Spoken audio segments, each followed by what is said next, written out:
اعوذ باللہ من الشیطان الرجیم بسم اللہ الرحمن الرحیم۔ السلام علیکم ناظرین۔ جی ناظرین، آپ کو پتہ ہے کہ قلم جو ہے اس میں بڑی طاقت ہوتی ہے، اور جو لوگ قلم استعمال کرتے ہیں، میں یہ سمجھتا ہوں معاشرے میں ایسی بہت ساری برائیاں ہیں جو اس قلم کے ذریعے معاشرے سے نکل سکتی ہیں اور وہ ٹھیک بھی ہو سکتی ہیں۔ آج ہمارے درمیان ایسے ہی ہمارے مہمان موجود ہیں جن کی دوستی جو ہے وہ قلم سے ہے، اور قلم کے ذریعے معاشرے میں جو پھیلی ہوئی برائیاں ہیں ان کو بے نقاب کرتے ہیں، اور حتی الوسع ان کی کوشش ہوتی ہے کہ معاشرے میں جو بے قاعدگیاں ہیں وہ ختم ہو جائیں۔ بہرحال آج ہمارے درمیان موجود ہیں پریس کلب ایبٹ آباد کے پریزیڈنٹ ہیں سردار نوید عالم صاحب۔ السلام علیکم سر، کیا حال ہے سر؟ ٹھیک ٹھاک ہیں؟ ٹھیک ٹھاک۔ نوید عالم صاحب، سب سے پہلے تو میں آپ کو مبارکباد پیش کرتا ہوں کہ آپ ہمارے این کے نیوز اسٹوڈیو میں تشریف لائے، اور آپ پریزیڈنٹ ہیں ہمارے پریس کلب کے۔ تو آپ اس حوالے سے یہ بتائیں کہ جو ہمارے ایبٹ آباد میں بہت سارے مسائل ہیں جو کہ حل ہونے کا نام نہیں لے رہے، مطلب روڈز ہیں، پانی ہے، غریب لوگوں کی مدد امداد ہے، تو اس حوالے سے آپ کیا کہنا چاہتے ہیں؟ سب سے پہلے تو میں ان کے نیوز یو ایس اے کا مشکور ہوں، خاص طور پہ ایم ڈی ندیم خان صاحب، ڈائریکٹر امجد خان صاحب، پروڈیوسر تحسین جاوید صاحب اور چیف رپورٹر طارق تلوچی صاحب کا شکر گزار ہوں کہ آپ نے اپنے اسٹوڈیو میں مدعو کیا۔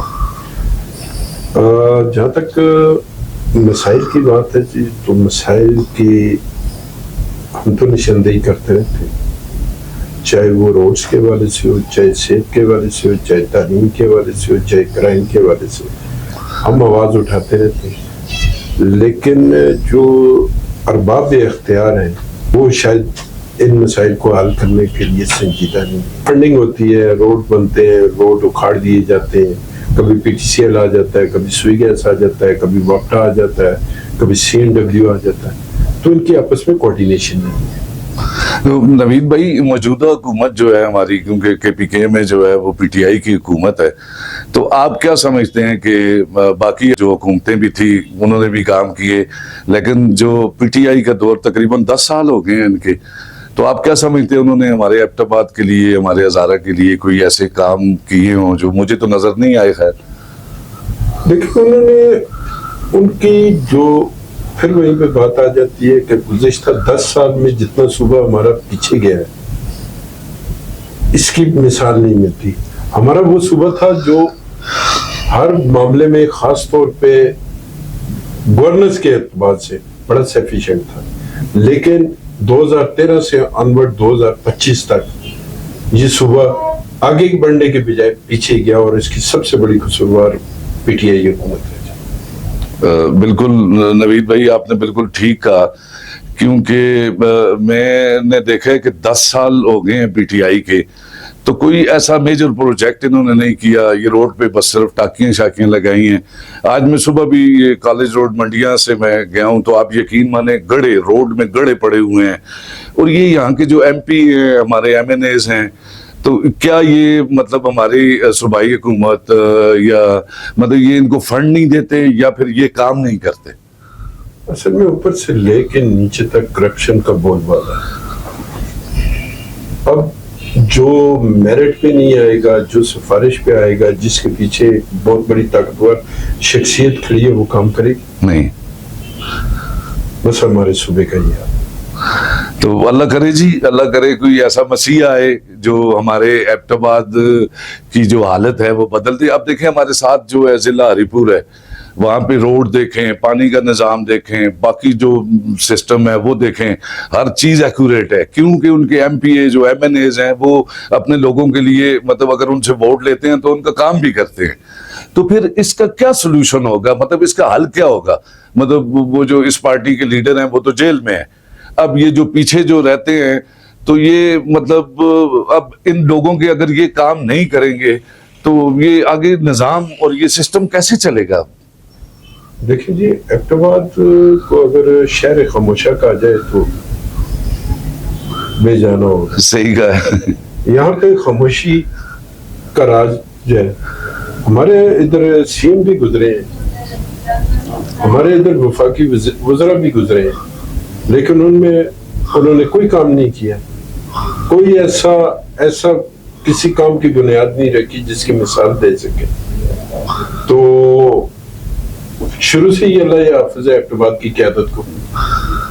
تو میں اس پروگرام کی وسادت سے میں ناظرین کو یہ کہنا چاہوں گا کہ آپ برائے مہربانی جب ووٹ دیتے وقت آپ کم از کم دیکھا کریں کہ آپ ووٹ اس کو دیں تاکہ آپ اس کے گھر پہ جائیں تو نوکر یہ نہ کہ جی صاحب گھر میں نہیں ہیں, صاحب سوئے ہوئے ہیں. لیڈر ایسا ہونا چاہیے کہ جو آپ کے ساتھ تھانہ میں جائے, آپ کے ساتھ ہاسپٹل میں جائے.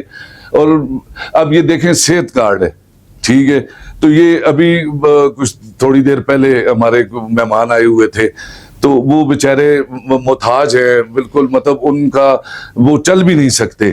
تو یہ صحت کارڈ جو ہے وہ مطلب وہ کدھر ہے کہ اب ان بیچاروں کے پاس, وہ ابھی ماں جی رو رہی تھی کہ جی ہمارے پاس پیسے نہیں ہے کہ ہم ڈاکٹر کو جا کے چیک کروائیں. دیکھیے آپ نے صحت کارڈ کی بات کی ہے, صحت کارڈ بھی بذات خود ایک کرپشن کا ایک ان کا کارڈ ہے. وہ اس طرح کہ اگر مثال ہے میرے اس پہ اکاؤنٹ پہ 10 لاکھ روپے ہے اور میں اپینڈکس کا آپریشن کروا دیتا ہوں, مجھے پتہ نہیں چلتا کہ میرے اس 10 لاکھ کی جو کارڈ کی جو رقم ہے اس میں سے ڈیڈکشن کتنی ہوئی ہے. صحیح. یہ ہم نے وزیر اعلیٰ محمود خان صاحب وزیر صحت اس وقت تھے, جھگڑا صاحب, ان سے بھی ایک وہ کہا تھا کہ آپ کو اتنی سی مثال دیتا ہوں کہ کسی اپنے ذاتی بینک اکاؤنٹ سے یعنی اے ٹی ایم سے آپ اے ٹی ایم کارڈ ڈالتے ہیں, آپ اس میں سے 10,000 20,000 30,000 جتنا بھی نکلواتے ہیں تو آپ کو میسج آ جاتا ہے کہ آپ کے اکاؤنٹ میں سے اتنے پیسے نکل گئے ہیں. یہ بھی ہیلتھ کارڈ ہے, اس کو بھی اس طرح استعمال ہونا چاہیے کہ جب آپ علاج کروا کے جو ہی آپ اس میں سے پیسے ڈیڈکٹ ہوں آپ کو میسج آنا چاہیے. ہر بندے کے پاس موبائل ہے, میسج آنا چاہیے کہ آپ کے اپینڈکس کا آپریشن ہوا ہے اور کوئی سٹنٹ ڈلے ہیں, ٹھیک ہے, آپ کے کارڈ میں سے اس 10 لاکھ میں سے اتنے پیسے نکل چکے ہیں. صحیح, ٹھیک ہے. اب ہم اپنا خوشی کے مارے گھر چلے جاتے ہیں, چلے جی علاج مفت ہو گیا. آپ اس چیز کو دیکھیں کہ وہ پیسے کتنی ڈیڈکشن ہوئی. ہاں اضافی کاٹے گئے ہیں تاکہ وہ کنزیومر جس نے کنزیوم کیا ہے وہ کارڈ جس پہ اپلائی ہوا ہے وہ کارڈ, وہ بندہ اس کو پتہ ہونا چاہیے کہ میرے اتنے پیسے چلے گئے. اگر زائد کاٹے گئے ہیں تو وہ کہیں کمپلینٹ کر سکے. صحیح ہے, بالکل. نوید بھائی نے بڑی زبردست بات کی ہے کہ اب بندے کو یہی نہیں پتا کہ اس کے جو ہیلتھ کارڈ ہے, اب اس نے آپریشن کروایا یا کوئی اپنا علاج کروایا تو اس کو یہ نہیں پتا ہے کہ اس میں سے کتنے انہوں نے نکالے اور کتنے بچ گئے ہیں. تو مطلب یہ بس اندھیر نگری ہے. آپ نے یہ یہاں پہ ایبٹ آباد میں میڈیا کے لیے کوئی ہاؤسنگ کالونی کا ہم نے سنا تھا, تو وہ کہاں تک پہنچا وہ سارا پروسیس؟ یہ تو ایک میں نے یہ سوچا جی, میں بڑا کھلے اس کے ساتھ آپ کے ساتھ بات کرتا ہوں. یہ مجھ سے سینئر میرے ہم اثر بھی جو لوگ ہیں, یہ ان کی ایک سوچ اور ان کا وہ ایجنڈا تھا. اور گزشتہ کوئی ہم اس پہ 20 سالوں سے کام کر رہے ہیں. 2012 میں امیر حیدر خان ہوتی نے ایبٹ آباد کے جرنلسٹ کے لیے 50 کنال اراضی بامقام شملہ پہاڑی پہ انہوں نے ہمارے لیے انتقال کروایا تو الاٹ کر دی. اس کے بعد اس وقت عامر شہزاد جدون صاحب صدر تھے اور راجہ محمد ہارون صاحب جنرل سیکرٹری تھے. اور اس کے بعد جب میں سیکرٹری منتخب ہوا تو ہم نے جا کے سنگ بنیاد رکھا, ہم نے جگہ کی پوزیشن لی, لیکن کچھ ایسے حالات بنے کہ وہ کیس چلا گیا ہائی کورٹ میں. اور اس وقت کے ایبٹ آباد میں ہائی کورٹ کے جج تھے وقار سیٹھ صاحب, انہوں نے ون سائیڈڈ فیصلہ کیا اور گرین بیلٹ کے نام پہ ہمارا انتقال خارج کر دیا تھا. حالانکہ پرویز خٹک صاحب کی حکومت میں ہمارے اس میڈیا کالونی کے لیے 2 کروڑ روپیہ ڈیولپمنٹ کے لیے بھی رکھا گیا تھا 2012-13 میں, اور 2012-13 میں 2 کروڑ روپیہ ایک بڑی رقم تھی.